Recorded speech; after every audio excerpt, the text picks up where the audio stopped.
Hello, it's Gopita Katharine Manning, and I'm going to talk about the workshop that I'm going to do. Yes, I'm going to do it on the 5 elements. And I've talked a lot about how difficult it is and how people are bored and it's too difficult, all sorts of stuff. But we're going to do it because so many of you have said you want to take it. And some of you have said you want to take it here in person. Some people have said they can do it virtually because people are calling from actually one lady from Australia and somebody from the East Coast.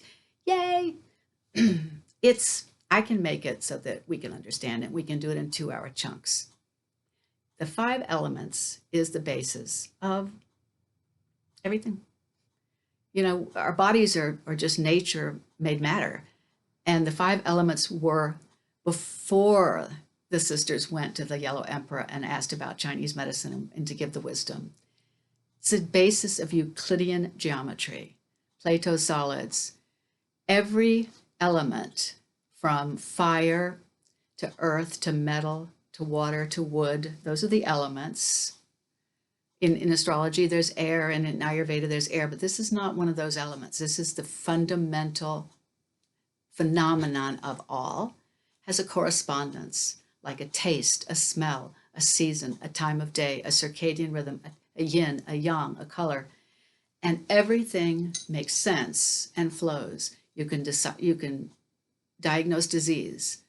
So when I talked in my first very rough video about one of my clients who I've worked with for many years who had an itchy scalp, and I said, well, you know, I can figure that out, just A, because I know you, and B, because you will not give up the dairy products you are supposed to give up. And she just was itching.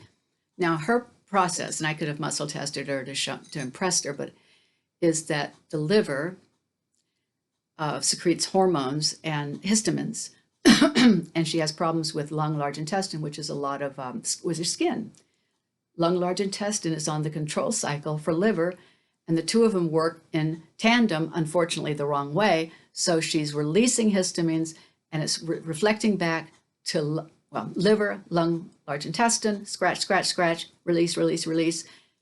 Work with these 2 elements, meridians, the yin yang, and you flow again through the wheel. Now that is simplified and probably may not have made too much sense, but I will tell you there has been relief.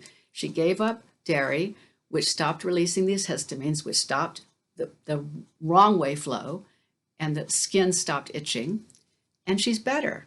That was the very rough video I made 2 months ago or something. She's better. I worked with her. She's very responsive. She is incredible with her, the way when I put her on the table, things happen. For about a year, about 20 years ago, when I would work on her, she had so much anger, and the liver's also, she said I could say this, and the liver is also anger, that her right eye would swell up like a goop, like a golf ball, and then it would resolve when I stopped working on her. That's how she was resolving the emotional part of the liver meridian. Fascinating stuff. It was very weird, and it's scary a little bit, but it would resolve right there. And her anger would definitely dissipate, and the wheel would flow. The liver, the fire, wood is liver, wood, fire, earth, metal, water, and it would flow again. And it is such a fascinating study. And we're all personality types, like wood, fire. It is so good. And I think I can make it a little interesting so we can get it a little bit. And there will be diagrams. There's not one right here, but I think it will be okay. I'm going to teach it in June in my home in California, but it's going to be on a video on Zoom. And I'll have some diagrams and I'll have some help so it won't be so rough, because most of my videos are pretty rough, as you know. So I'm excited, and I hope I see you here. More to come. Bye now.